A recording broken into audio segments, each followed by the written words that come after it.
네, 여러분 모두를 우리 주님의 이름으로 환영합니다.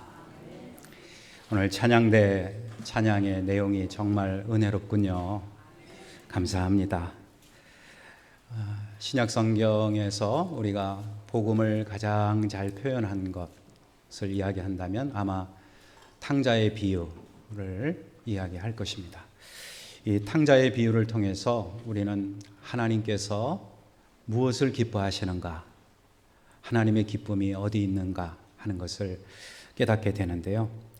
탕자의 비유를 우리 주님께서 말씀하시는 이유가 뭘까? 우리는 곰곰이 생각해 볼 필요가 있겠습니다. 하나님이 사람들이 멸시하는 사람들, 그 사람들이 싫어하고 멸시하고 따돌리고 하는 그런 사람들을 우리 하나님은 좀 다르게 보신다는 이야기를 우리는 탕자의 비유에서 발견하게 됩니다.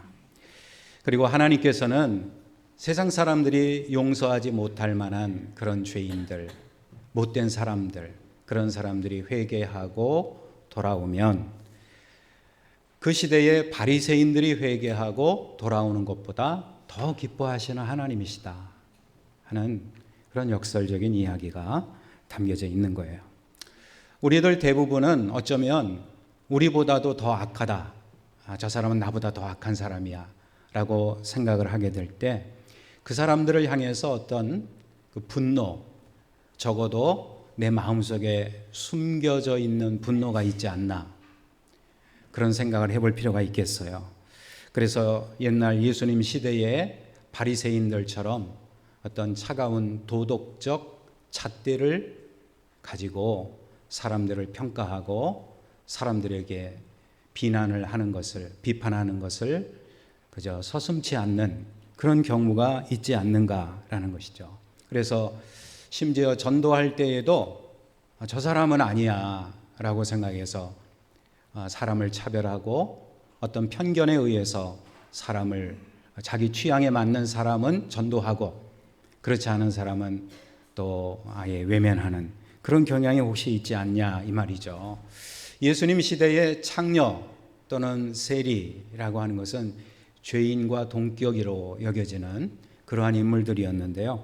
그 창녀다 세리다 하는 그 시대에 사회적으로 외면받는 사람들이 있었어요. 저 사람들은 죄인이다 라고 그렇게 평가를 받는 사람들이었죠. 근데 그런 사람들을 오늘날에도 여전히 찾아가지 않으려고 하는, 만나지 않으려고 하고 외면하려고 하는 경향이 있지 않냐라는 것이죠. 또 어쩌다가 그런 사람들, 사회적으로 정말 외면받아야 될 사람들이다라고 생각되는 사람들이 예수를 믿고 돌아와서 구원받았다. 그러면 여러분 어떻게 생각하실 겁니까? 마음이 편치 않을 때가 있지 않아요? 그들을 놓고 우리 하나님은 기뻐하신다고 말씀을 하시는데 그게 영 마음에 받아들여지지 않고 마음의 기쁨이 되지 않는 경우가 있는 것이 혹시 우리의 현재 마음이 아닌가 하는 것이죠. 오늘날 한국 교회가 가지고 있는 이미지가 어떤 이미지일까요? 이것은 절대로 우리 교회는 바르고 깨끗하고 다른 교회는 그러다 이런 이야기는 아닙니다. 창녀를 찾아가시는 예수님의 이미지가 오늘날 한국 교회에 있느냐?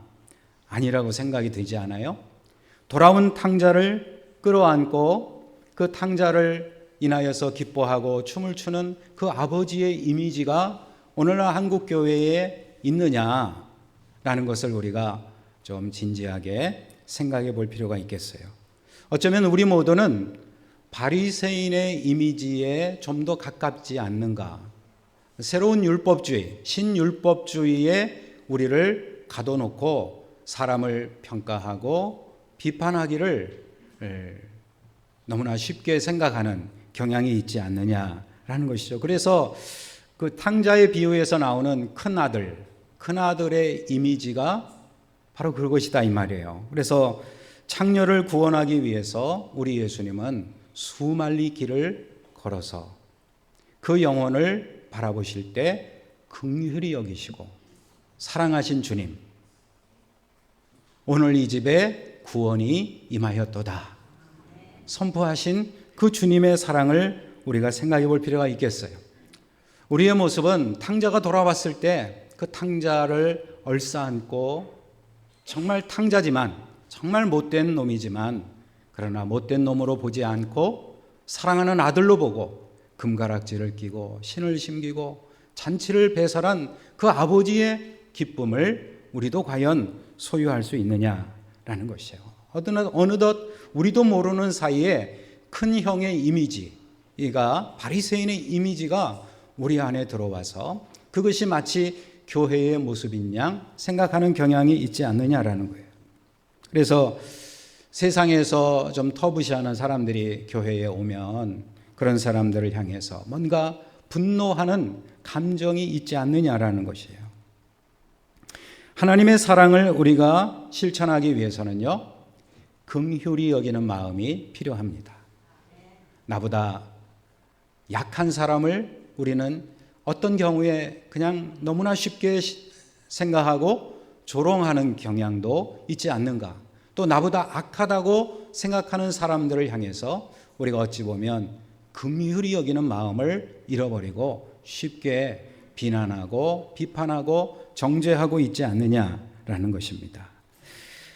오늘 이 본문의 말씀은요, 예수님께서 하신 말씀인데요, 예수님과 우리와의 관계가 포도나무와 가지의 관계다 하는 것을 너무나 쉽게, 이해하기 쉽게 우리에게 말씀해 주셨어요. 주님과 성도의 관계, 이것은 포도나무와 가지의 관계다 하는 것을 말씀해 주셨는데요, 이 말씀은 예수 그리스도를 떠나서는 영적인 생명을 얻을 수 있는 사람이 한 사람도 없다 는 것을 우리에게 가르쳐주고 있는 거예요. 그러니까 우리는 절대로 언제나 어느 때나 예수님을 떠나서는 안 된다라는 것이에요.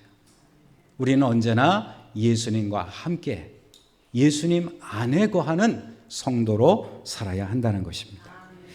우리 하나님께서는 구약 성경 전반을 통해서 우리가 읽어보면 하나님은 이스라엘 백성을 선택하시고 기대를 가지고 계셨어요. 참으로 많이 사랑하셨어요. 그런데 이스라엘 민족은 정작 어떻게 했나요? 우상 숭배하는 데 빠르고 외식과 형식주의에 빠르고 하나님이 주신 말씀 율법을 왜곡해서 그들의 기득권을 수호하는 일에 앞장서게 되었어요. 그래서 결국 그들은 풍성한 열매를, 포도 열매를 맺기보다는 들포도를 맺음이 어찌미냐라고 하는 주님의 탄식을 받기에 이르는 것입니다. 오늘 우리는 주님의 기쁨이 되기 위해서는 어떻게 해야 되냐? 참 포도나무 열매를 맺어야 하는 것입니다. 어떤 열매, 구체적으로 어떤 열매가 우리에게 필요합니까? 사랑의 열매가 필요합니다. 그래서 사랑의 열매를 맺기 위해서는 어떻게 해야 되느냐? 첫째로 하나님을 사랑해야 합니다. 하나님을 사랑한다는 것은 무엇일까요? 오늘 본문을 통해서 우리가 생각해 보게 될 때 하나님을 사랑하는 사람에게 나타나는 특징이 뭡니까? 주님 안에 거하는 것이에요. 그리고 주님과 대화를 나눕니다. 이 두 가지 특성이 있어요. 주님 안에 거하는 것, 가지가 포도나무에 붙어 있는 것이에요. 주님 안에 거하는 것이에요. 그리고 끊임없이 이 줄기에서 영양분, 자양분을 받는 것처럼 주님과 내가 계속적인 대화를 나눈다라고 하는 것이에요. 그러니까 하나님을 사랑하는 자에게는 두 가지 은혜가 있는 것을 깨닫게 됩니다. 먼저 주님 안에 거하게 되는 것이에요. 그리하여서 어떤 결과를 얻게 됩니까? 풍성한 열매를 맺게 되는 것입니다. 그러므로 우리 주님은 우리에게 진실로 권면을 하고 계세요. 내 안에 거하라. 4절의 말씀 보세요. 내 안에 거하라. 나도 너희 안에 거하리라. 가지가 포도나무에 붙어 있지 아니하면 스스로 열매를 맺을 수 없음 같이 너희도 내 안에 있지 아니하면 그러하리라. 우리가 진정한 열매, 하나님이 원하시는 사랑의 열매, 주님이 원하시는 삶의 열매를 맺기 원한다면 주님 안에 거해야 한다는 거예요. 인생이 먼저 해결해야 할 문제는 무엇입니까? 의식주의 문제인 줄 알았더니 평생 그것을 바라보고 추구하고 거기에 집착하며 살아왔는데 주님은 말씀하십니다. 주님과의 관계를 회복하라. 너희는 먼저 그의 나라와 그의 의를 구하라. 주님이 말씀하시는 거예요. 하나님을 사랑하는 사람에게 있는 두 번째 은혜가 있습니다. 그것은 바로 하나님과의 소통을 갖는 것이에요. 소통이 무엇입니까? 그것은 바로 기도를 통해서 주님과 소통하는 것이에요. 영적인 자양분을 주님으로부터 공급받는 것입니다. 나의 사정을 주님께 아뢰고 나의 소원을 아뢰는 것만이 아니라 주님이 주시는 영적인 능력을 받는 소통의 원동력이 바로 기도라고 하는 것이에요. 그래서 우리는 말씀을 읽고 말씀을 묵상하면서 주님과 대화를 나누는 것입니다. 7절 말씀을 보세요. 너희가 내 안에 거하고 내 말이 너희 안에 거하면 무엇이든지 원하는 대로 구하라. 그리하면 이루리라. 주님 안에 거할 때 하나님이 주시는 놀라운 은혜의 약속이 있어요. 그것이 뭡니까? 기도하는 대로 응답을 받을 것이니라 라고 하는 약속을 하나님이 주신 것입니다. 그러니까 이 말은 무슨 말이에요? 누가복음 11장 9절에 우리에게 약속해 주신 것처럼 구하라 그러면 너희에게 주실 것이요, 찾으라 그러면 찾아낼 것이요, 문을 두드리라 그러면 너희에게 열릴 것이니. 할렐루야. 여러분 이 말씀을 믿으십니까? 이 말씀을 믿고 주님과 날마다 기도하는 복된 성도 되시기를 주의 이름으로 축복합니다. 야고보 사도는 우리에게 가르침을 주셨어요. 야고보서 4장 2절에 너희가 얻지 못함은 구하지 아니함이다라고 말씀하지 않았습니까? 그러니까 우리가 응답받기 위해서는 어떻게 해야 될까요? 기도해야 되는 것이에요. 하나님께 날마다 구하고 찾고 두드리는 성도, 복되고 지혜로운 성도 되시기를 주의 이름으로 축복합니다. 두 번째로 어떤 사람이 사랑의 열매를 맺을 수 있을까요? 하나님의 기쁨을 아는 사람입니다. 하나님의 기쁨을 아는 사람이 사랑할 수 있어요. 하나님의 기쁨을 모르니까 우리가 미워하고 우리가 비판하고 우리가 외식주의에 빠져서 신율법주의, 새로운 바리새 전통에 젖어가지고 다른 사람을 정죄하기를 기뻐하는 것이에요. 하나님의 기쁨이 무엇입니까? 누가복음 15장 32절의 말씀을 보세요. 아버지가 형에게 말합니다. 이 내 동생은 죽었다가 살았으며 내가 잃었다가 다시 얻었기로 우리가 즐거워하고 기뻐하는 것이 마땅하니라. 기뻐하고 즐거워하는 것이 마땅하다는 거예요. 그 아이를 정죄하고 비난하고 비판하고 못된 탕자라고 말하는 것이 아니라는 것입니다. 바리새적인 율법주의 전통에서 무조건 정죄하는 그러한 잘못을 범하지 말라는 것이에요. 하나님의 기쁨이 무엇입니까? 형제와 자매, 연약함에 빠져있고 악함에 빠져있는 형제와 자매라 할지라도 그들을 영접하고 사랑해 주라는 것이에요. 누가복음 18장에 보시면요, 한 부자 관원의 이야기가 나오고 있죠. 이 사람은 영생의 문제를 고민을 했어요. 그래서 예수님께 그 유명한 질문을 했죠. 선한 선생님이여, 우리가 어떻게 해야 영생을 얻으리까? 하고 질문을 예수님께 던지지 않았어요? 이 사람은 젊은 사람이었고 율법사예요. 아주 지혜가 있고 지식이 충만한 사람이었어요. 명예도 있는 사람이고 더구나 부자였어요. 그러니까 그 시대에 많은 것을 가지고 있는 사람이었어요. 똑똑한 사람, 지혜로운 사람이었어요. 그래서 이 사람이 생각해 보니까 자기가 가진 것이 다 많은데 다른 사람과 비교해 볼 때 많은 것을 가지고 있어요. 젊음도, 명예도, 건강도, 그리고 부와 명예도 가지고 있어요. 그런데 생각해 보니까 한 가지 부족한 것이 있지 않습니까? 언젠가 나도 세상을 떠날 것이다 라고 하는 이 생각에 그가 들어가게 되었을 때 어떻게 해야 내가 영원한 생명을 얻을 수 있을까? 이 질문을 예수님께 와서 드린 것입니다. 젊음도 지식도 명예도 권세도 있어요. 거기에 플러스 알파 영생까지 얻으면 금상첨화가 아닌가? 아마 그는 그렇게 생각했던 것 같습니다. 예수님의 대답이 무엇인지 우리는 잘 알고 있어요.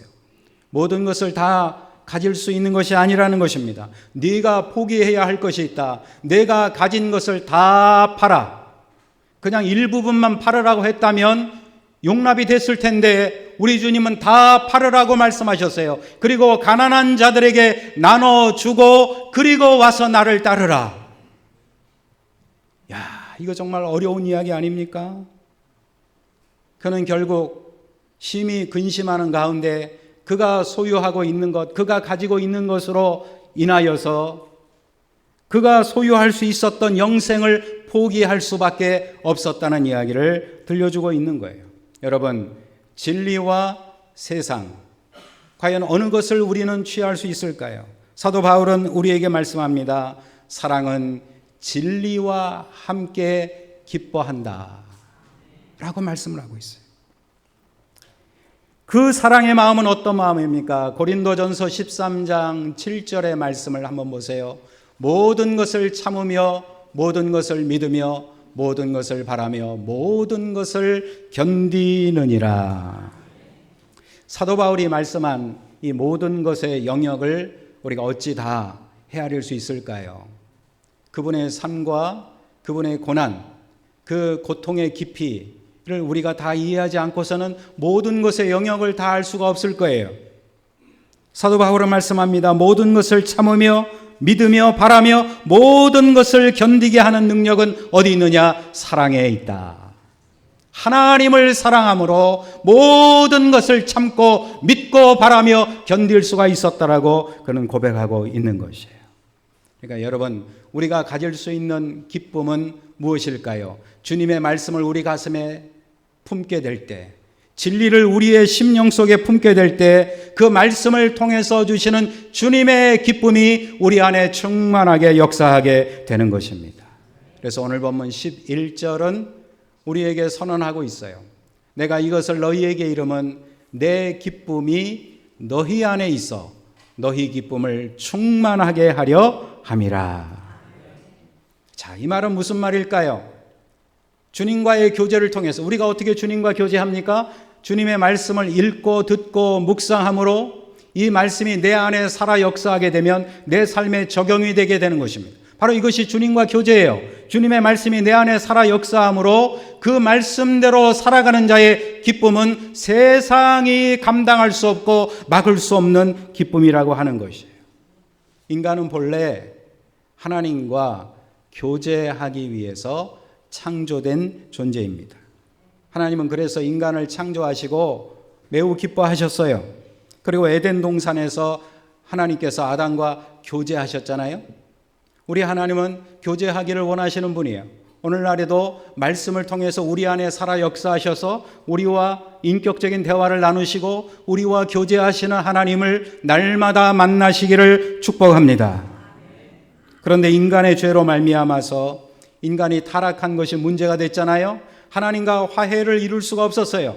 하나님께 가까이 나아갈 수 없는 인간의 고통이 시작이 된 거예요. 그래서 하나님과의 교제가 상실되게 되었는데 그 교제가 회복되지 않으면 우리 마음속에 불안감과 좌절이 지속될 수밖에 없다는 것입니다.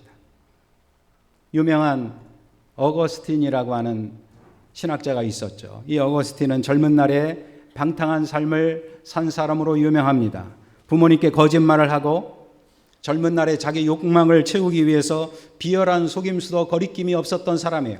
그런 사람이 어떻게 그렇게 위대한 신학자로 변화됐을까? 참 놀랍지 않아요? 이단 교리에도 심취해서 잘못된 길에 빠졌던 사람입니다. 그런데 이 사람이 하나님을 믿는 길로 돌아왔어요. 기적이 아닙니까? 그런데 생각해 보니까 어거스틴만 기적이 아니라 오늘 이 자리에 있는 우리들도 하나님의 놀라운 기적입니다. 믿으십니까? 얼마나 놀라운 기적인지 몰라요. 어찌하여 내가 여기 앉아있단 말입니까? 어찌하여 내가 예배자의 자리에 있다는 말입니까? 하나님의 은혜의 결과인 줄로 믿으시길 바랍니다. 그 어거스틴이 젊은 날에 그렇게 방탕했던 사람이 하나님을 믿는 길로 돌아온 그 원동력이 무엇입니까? 그 어머니 모니카의 기도라고 이야기하지 않아요? 어거스틴의 어머니 모니카는 경건한 기독교인이었습니다. 아들을 위해서 평생을 기도했다는 거예요. 사랑하는 성도 여러분, 자녀를 위해서 줄 수 있는 것이 뭘까요? 얼마나 많은 돈을 남겨줄 수 있을까? 이것에 관심을 갖는 것도 좋겠지만 우리는 날마다 자녀를 위해서 기도하는 어머니, 기도하는 아버지가 되기를 간절히 소원합니다. 그 기도, 어머니의 기도를 통해서 어거스틴이 방탕한 삶을 접고 돌아오게 된 거예요. 그래서 잘못된 길에서 돌아온 어거스틴이 고백했습니다. 인간의 진정한 성취와 만족은 하나님을 알고 그분을 예배할 때에만 이루어질 수 있다. 이것도 해보고 저것도 해보고 다 해본 사람이 한 이야기니까 믿을 수 있는 이야기예요. 어거스틴은 이 짓도 해보고 저 짓도 해보고 다 못된 짓은 다 해봤어요. 그리고 나서 깨달음을 가지고 이 이야기를 한 겁니다. 여러분, 오늘날 예배를 통해서 하나님과의 교제가 회복되는 것을 깨달으십니까? 예배가 여러분의 삶 가운데서 옵션이 되어서는 안 돼요. 반드시 해야 되는 것. 할렐루야. 주일 예배 나오는 것이 여러분 오늘 갈까 말까 에라 가지 말자 이래서는 안 된다는 것이에요. 적어도 성도라면 예배는 필수로 하나님과 대면하는, 하나님을 만나는 기쁨과 기적의 순간이 되어야 할 것을 깨달으시길 바랍니다. 주님과의 교제가 우리에게 기쁨이 되는 것이 하나님의 기쁨입니다. 세 번째로 오늘 본문은 우리에게 그러므로 권면합니다. 너희도 서로 사랑하라. 우리 하나님은 제가 서두에 말씀드렸죠. 이 사람은 더 악하니까 구원시킬 수 없고 이 사람은 덜 악하니까 구원시키겠다. 이건 복음이 아니에요. 더 악하고 덜 악하고 상관없이 우리 하나님은 우리를 사랑하시고 구원하셨습니다. 이게 기독교의 본질이에요. 오늘 우리에게 숨겨져 있는 분노가 혹시 있지 않습니까? 나보다 더 악한 사람에 대한 숨겨진 분노 가운데서 어찌 보면 세상을 바라볼 때도 차가운 도덕적인 눈으로, 심판의 눈으로, 비난과 비판의 눈으로 바라보고만 있지 않나요? 그래서는 안 되는 것입니다. 세상을 향하여 예수님의 눈과 마음으로, 은혜로 치유된 마음과 눈으로 세상을 바라보고 그들을 사랑할 수 있는 것이 복음의 능력인 것이에요. 그래서 우리에게 은혜로 치유된 눈과 마음이 필요한 것입니다. 예수님을 찾는 사람이 얼마나 많습니까? 바리새인들과 같이 도덕적으로 높은 수준에 있는 사람들도 물론 있어요. 그런가 하면 세상에서 용납할 수 없다고 하는 그런 사람들도 예수님을 찾아옵니다. 그런 면에서 오늘 우리는 차별하면서 전도해서는 안 될 것이에요. 전도가 뭡니까? 하나님이 사랑하는 사람을 내가 사랑하는 거예요. 깨달으십니까? 나는 사랑하지 않더라도, 나는 저 사람을 미워하고 용납할 수 없다 할지라도 하나님이 용납하셨으니 나도 저를 용납하고 그를 향하여 주의 복음을 증거할 수 있는 그 사랑이 우리 가운데 있기를 간절히 소원합니다. 탕자를 기쁨으로 맞이한 그 아버지의 춤추는 심령이 우리 가운데 있어야 한다는 것이에요. 오늘 우리에게 주신 주님의 계명이 무엇입니까? 사랑의 계명입니다. 본문 12절 말씀을 한번 보세요. 내 계명은 곧 내가 너희를 사랑한 것 같이 너희도 서로 사랑하라 하는 이것이니라. 예수님께서 최후의 순간에 부탁하신 것이 바로 사랑이었어요. 요한복음 13장 34절에서도 우리 주님이 사랑하라고 말씀하셨거든요. 또 요한일서 4장 11절에서 사도 요한이 고백했어요. 사랑하는 자들아 하나님이 이같이 우리를 사랑하셨은즉 우리도 서로 사랑하는 것이 마땅하도다. 아마도 사도 요한은 그 주님이 하신 말씀을 절대로 잊지 못했던 것 같아요. 그 앞에 나타나서 함께 먹고 마시고 함께 잠을 자고 함께 동고동락했던 그 주님의 음성을 그는 절대로 잊지 못했던 것 같아요. 그 중에서도 사도 요한이 가장 가슴에 새겼던 단어 하나를 꼽는다면 바로 사랑이었던 것 같아요. 사랑. 주님과의 사랑의 교제, 사랑의 사귐, 이것이 바로 교회의 모습이 아니냐라고 생각을 했던 것 같습니다. 여러분, 우리가 주님으로부터 받은 영적인 자양분이 무엇입니까? 그것은 바로 십자가의 사랑입니다. 십자가의 사랑으로 용서받고, 십자가의 사랑으로 하나님과 화해를 이루고, 십자가의 사랑으로 우리가 하나님의 자녀가 된 줄로 믿습니다. 이 사랑을 받았으니 이제 우리도 서로 사랑하는 것이 마땅한 것을 우리 주님의 이름으로 깨달으시기를 축복합니다. 기도하겠습니다.